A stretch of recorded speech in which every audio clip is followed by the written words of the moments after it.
Hello and welcome, star people. It is 8 p.m. Your intrepid star guide and cosmic detective, back with another episode of the Outlaw Astrology podcast, and we are talking about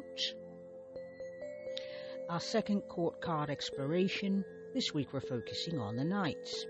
So we're going to be talking about the Knights as mutable, active expression of the suit, and exploring the movement, the change, the pursuit, the dynamic energy of wands, cups, swords, and pentacles. And so a little housekeeping before we get there. This is a second of 4 court card episodes mixed with astrology, with the Knights representing the air element and the energy of swift action, transition, and adaptability.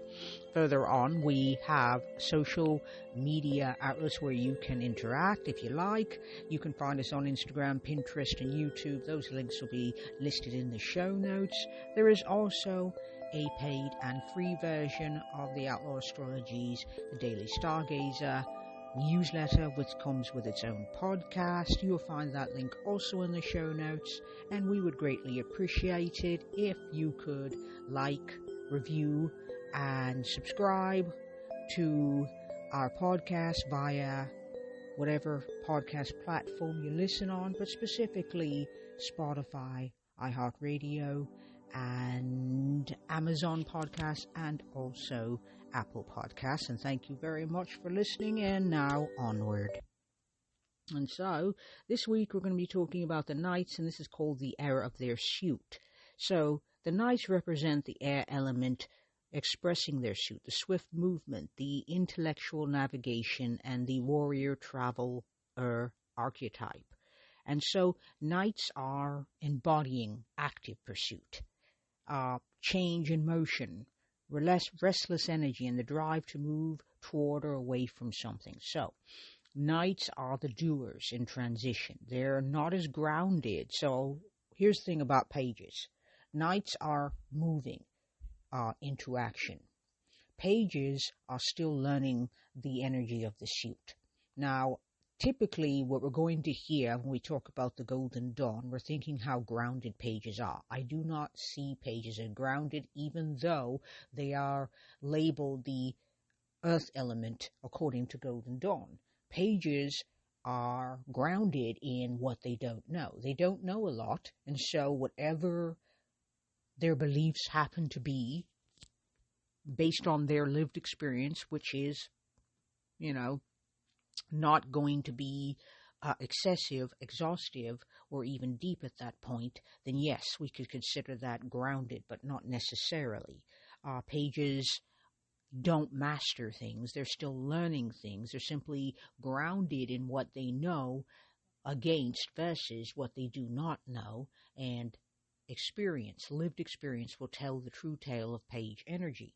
And it also doesn't have like the wisdom of lived experience, of having skill, but mostly lived experience you might get from the page, from the queens and the kings, So it's actively, the Knights are actively involved in a quest, a journey, a challenge of their suit.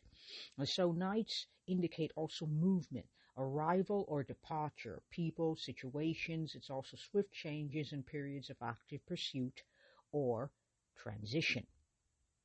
So consider Knights to be movement, change. They have enough experience and enough agency to make decisions for themselves, for good or for ill, and to go in this particular direction and deal with those repercussions and or consequences. And so let me introduce the 4 Knights of the Minor Arcana. And it is called Air of Fire, Water, Air, and Earth. So, the Knight of Wands, and once again, this is Golden Dawn. This is not my own personal one, and the reason why we're doing this, as I've said before, but to reiterate, it is a good foundation. You're going to see this particular lineage and derivations of this Golden Dawn lineage pretty much all across the board in tarot and astrology when they're used together, because these people, the Golden Dawn, were ceremonial mages, ceremonial magicians. And so the whole point of the exercise was to create a visual representation of that practice. And so Rider-Waite-Smith, which is the common tarot deck, is based on the images and the thinking and the reasoning that these ceremonial mages at the late 19th, early 20th century in the UK, this is how they saw the world, this is how they navigated magic. Okay, so that's my caveat there.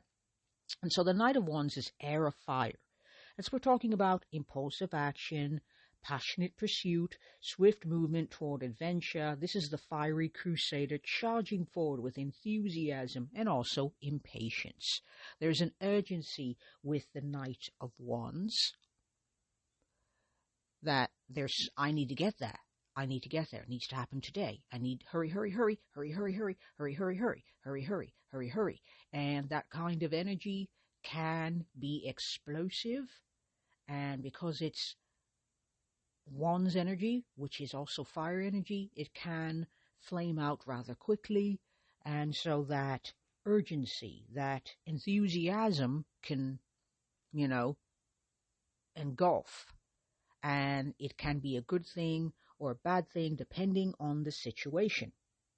Now, when we're looking at next the Knight of Cups, that's air of water, and that's romantic idealism.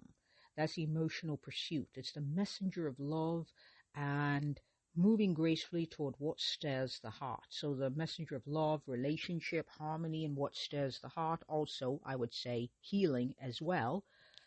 And Knight of Cups is learning to navigate relationships, learning how to have a right relationship with all people. Well, let me dial that back. Learning who are your people, who you can be in right relationship with, because not everyone is going to be for you. I am not the sort of person that believes I can love everyone, and I don't believe others can either. I believe that we all have a certain way that we're wired, and that wiring is going to predispose us towards certain ideas, certain preferences, certain biases, we're going to invest in this and not that, we're interested in that, not this kind of vibe. And so the Knight of Cups is learning how, learning the difference between romantic idealism, meaning that all's fair in love and war kind of vibe, but I think it's more like all's fair in love. That love is the end all and be all, that everybody is this is the person whom I might say would be in love with love. Everybody's trying to be in love. Love is the whole point. Everybody is trying to find their soulmate. This is the Knight of Cups. The Knight of Cups is looking for their soulmate, looking for a twin flame, looking for soulmates, period.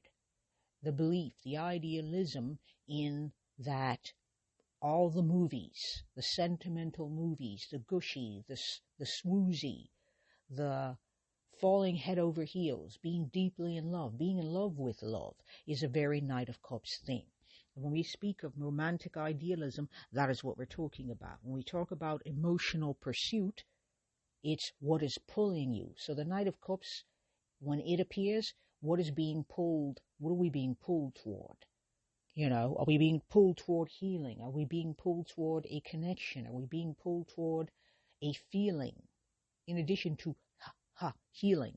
Okay? And it's also the messenger of love, the messenger of healing, the messenger of relationship and harmony. And so we're always moving, the whole point is to move gracefully toward what stirs the heart, because the whole point for the Knight, ideally, of Cups is that it's moving toward what stirs the heart. Whereas the Knight of Wands is a fiery crusader. It's charging toward enthusiasm, and all that sort of thing. What is it impatient about? It is impatient. It wants to get somewhere. I'm going over there and I want to get there today. I want to be there 5 minutes before I arrive. That's the Knight of Wands energy. Knight of Cups energy is what stirs the heart. What path has heart, because a path with heart is the emotional path. What is turning us on? What is lighting us up? What is buoying us with feelings of lightness, poignancy, sweetness, tenderness, joy? That is the Knight of Cups. That is air of water. Now next we're moving to the Knight of Swords, air of air. And so the Knight of Swords is intellectual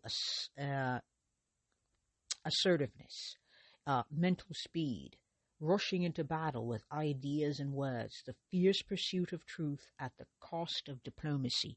That's really interesting. And so consider the swords. Swords cut. That's why most of the time you're going to see them associated with air, communication, thought, thinking. Why? Because they cut. And the reason why they are associated is because of a word, a Latin word, Viscere, I believe is the word, and it means to cut.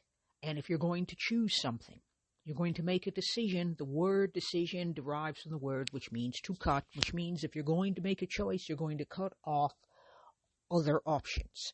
If you decide you're going to go attend university over at University A, you cannot also simultaneously attend University B unless you have a time turner or some sort of Harry Potter's type magic going for you, which in this world, sorry to say, we do not have that tragedy, but we don't.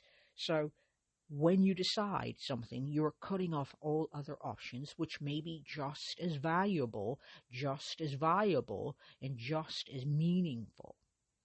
And that's why decision making is hard. And so, Knight of Swords is air of air. It's learning to be rigorous, because the Knight of Air is learning about the mental process. It's learning about how to think critically being the point.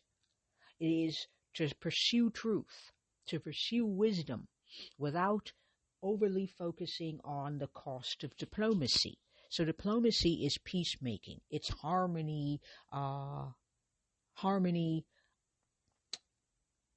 chasing, is for want of a better word, because chase is a perfect word for a knight.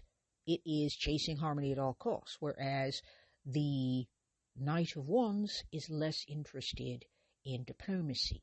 It's more interested in, I said what I said type of vibe. I don't like this, I like that. I said what I said. So if you're disagreeing with someone and they're like, well, did you mean to say it in this lovely diplomatic way that hurts no one's feelings? The Knight of Swords is not interested in not hurting feelings. It's not that they want to hurt people's feelings. It's that the primary focus is going to be on the truth or on the facts, rather than what is comfortable for other people. So when we hear diplomacy, what we're talking about is making things small, crafting an illusion that's rosy and pretty, much like a gorgeous iridescent bubble floating through space. That iridescent bubble is diplomacy. It's making certain that everybody likes what they hear and they feel comfortable and their beliefs aren't challenged and their feelings aren't challenged and are not uncomfortable or anything of that nature. And the Knight of Swords is F to that. They're giving zero of the F's on that. They don't care as much. Truth is what's important, not other people's comfort. Now, here's what I have to say on that. Here's the caveat, if it could be called that. It is not possible to learn. It is not possible to move through this world. It's not possible to have an opinion. It's not possible to have a belief system and to share that belief and to share those opinions with others without encountering dissent, discomfort, and upset, and even upset in the form of irritation, vexation, confusion, anger, etc. It is not possible to meet the world without that. And so that is what the Knight of Swords is going to learn. That discomfort is along for the ride. In the pursuit of truth, you're always going to run up against illusion. You're going to run up against a learning curve. That learning curve, as you go all through that curve, it's not going to feel comfortable all the time. It's going to feel very uncomfortable. Change is not comfortable. And if you're going to pursue truth fiercely, because you'll note, if you look at the Rider-Waite-Smith renditions of all the knights, they're wearing suits of armor. That means to protect them. They all have weapons. They all have horses. Horses are independents, but they're also modes of transportation, modes of movement. They're trying to say, through pictures, the horses, they're moving. It's changing. It's independence. It's fierce change. And that suit of armor is protection, meaning that they're expecting to meet up with adversity, because the night energy is change, and change is not something that human beings are known to like. Now, moving on, we've got the Knight of Pentacles. That's the heir of Earth, and this is methodical progress, steady reliability, practical movement toward material goals and objectives, and it's a diligent worker who advances slowly but surely. And so the Knight of Pentacles is your grounded person.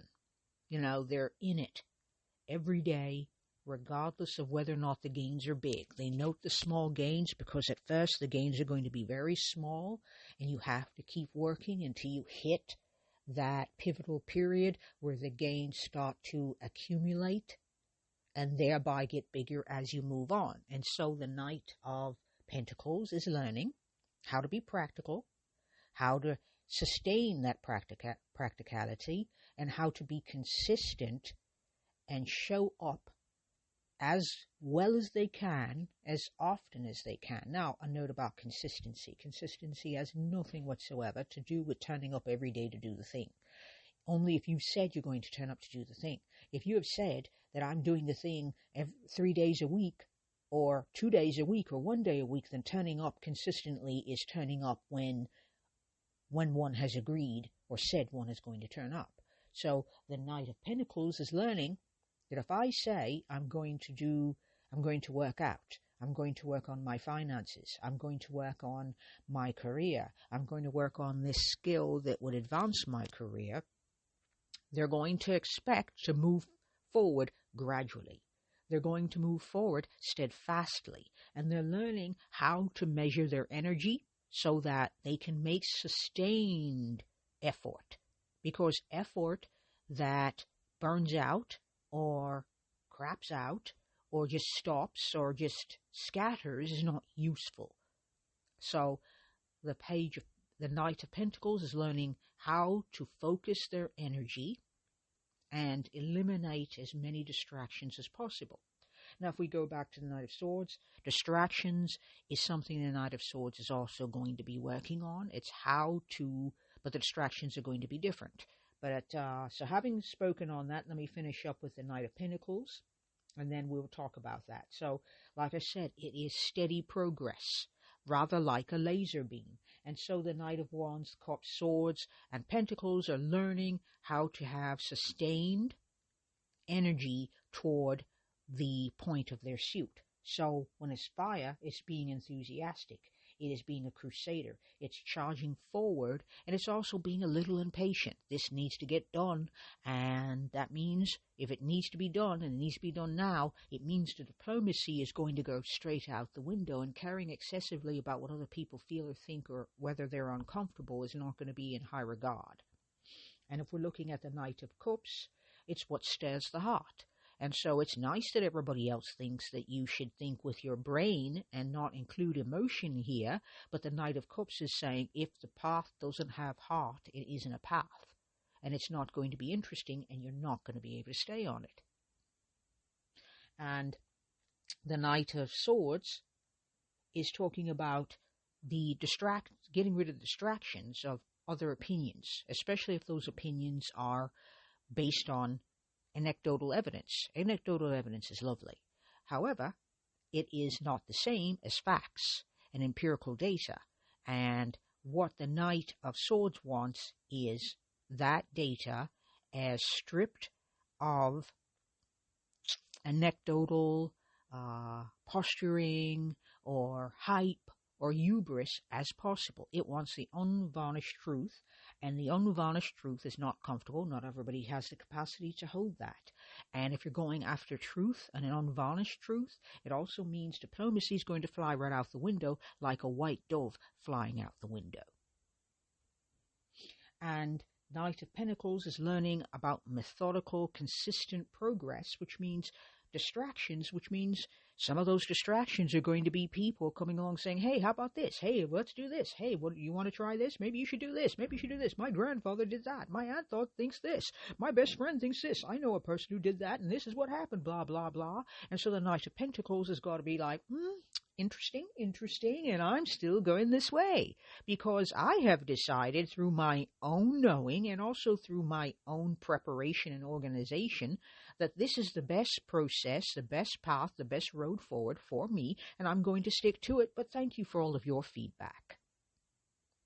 Thank you for all of your unsolicited feedback is how I would amend that. So when we talk about the Knights, they're channeling their essence through the air swiftness, the changeable influence of air, or making kinetic movement through movement, kinetic movement through actually movement, which would be a little bit of fire, but also earth, pursuit, and active engagement. So all of this is all Knight's energy. Knight energy tends to be swift. It is, even in the face of fire, it's like, do this now. Cups, this is how I feel right now.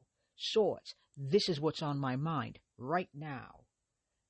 Knight of Pentacles, this is what's in front of me to focus on right now. This is the path in front of me. This is my objective right now. Okay? So let's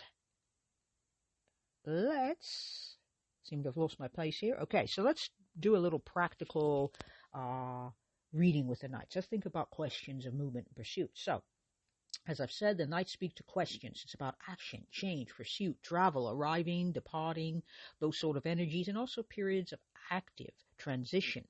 So, here's an example. Let's say someone asks, when will things change? Okay, so a note about questions. If we can get as specific a question as we can, sometimes the question's going to come like this. It's going to be something more vague. And that's fine.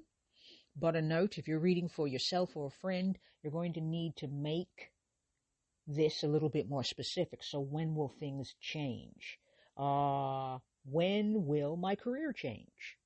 And you draw the Knight of Wands. So you can interpret it as change in your career can happen swiftly and with intensity. So prepare for rapid movement. And if you're going to be, that energy is going to be highly passionate and so may lead one to behave impulsively. So that's going to need to be tempered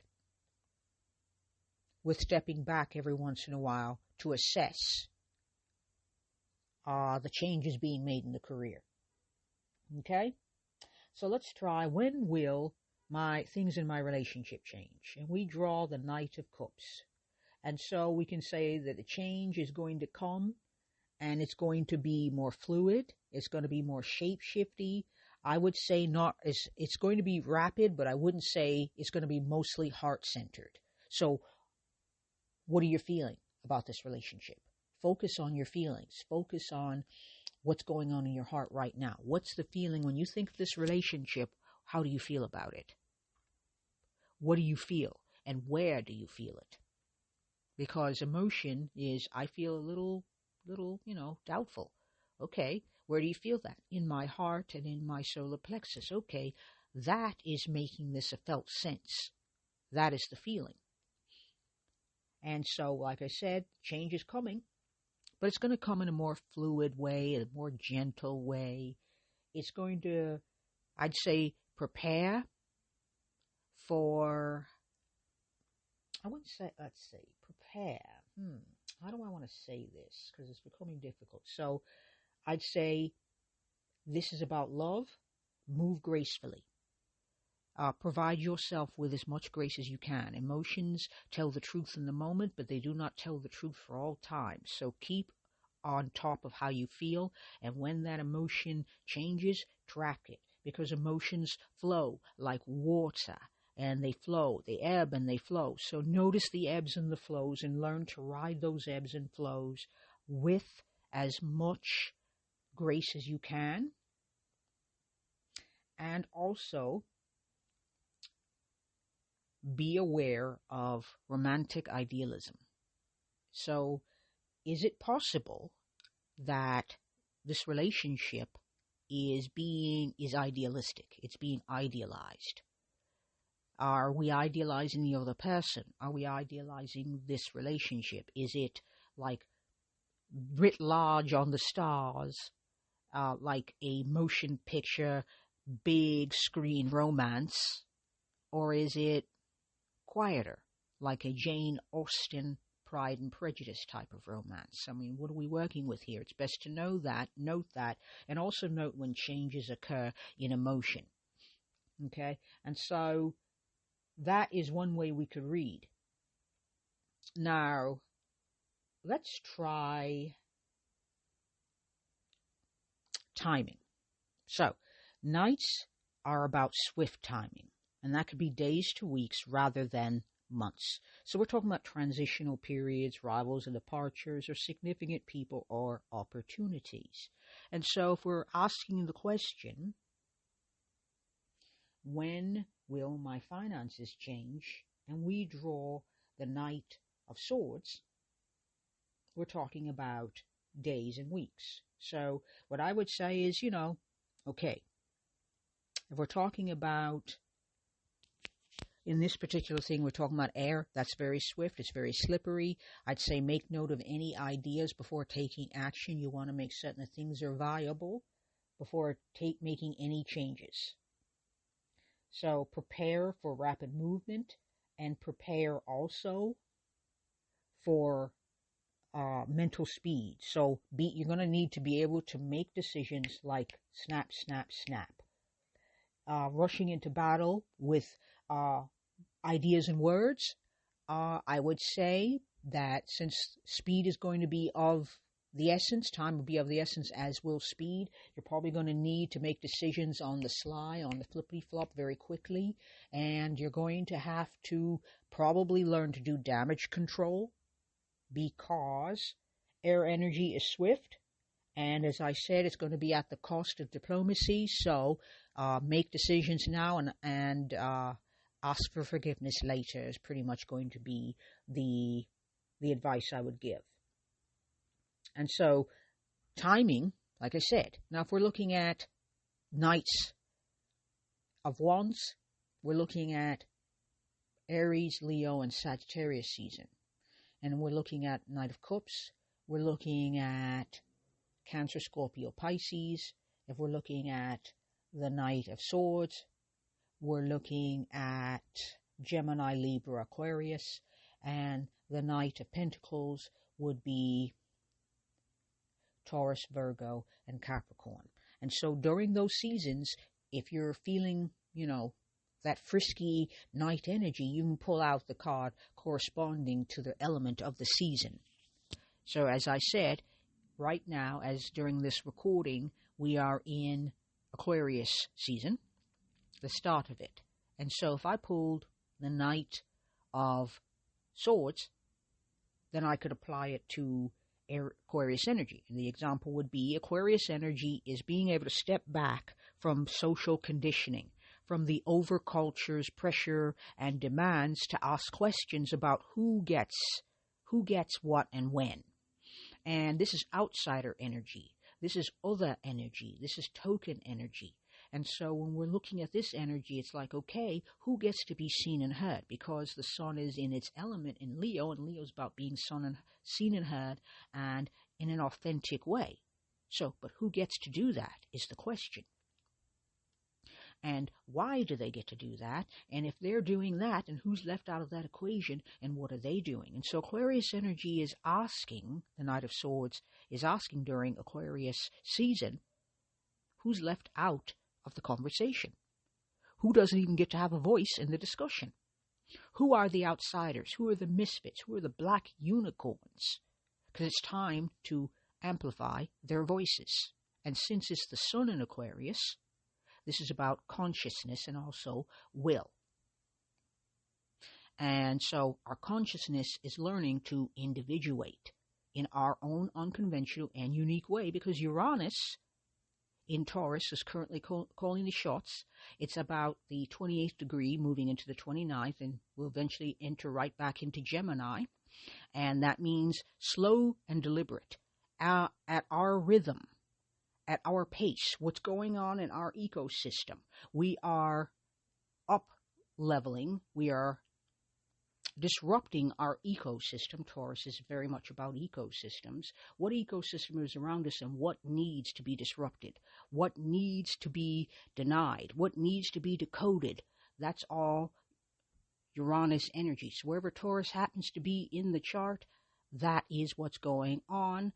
And since Uranus is the shot caller for all this Aquarius energy, it's slow and deliberate change on your terms according to your rhythms and your cycles, okay?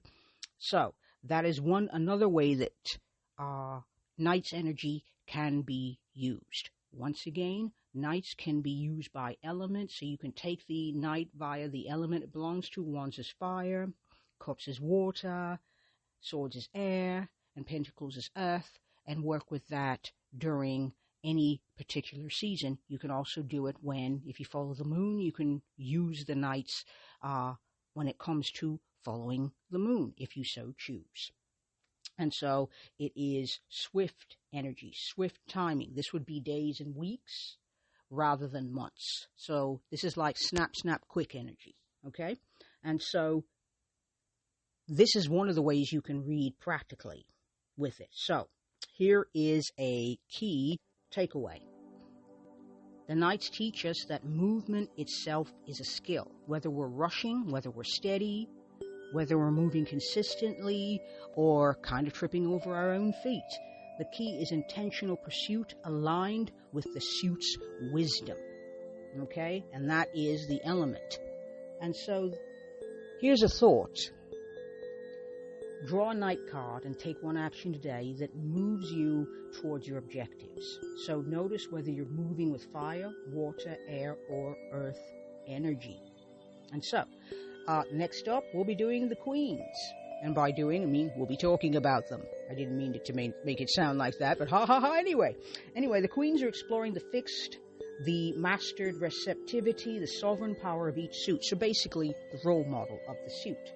And so thank you very much, stargazers and star people, for listening in and tuning in today. I appreciate you as always. We have social media, Instagram, Pinterest, etc. in the show notes. And once again, we also have a newsletter, paid and free. You will find that link and information in the show notes. I appreciate you very much for taking time out to be with me today. And peace and star magic.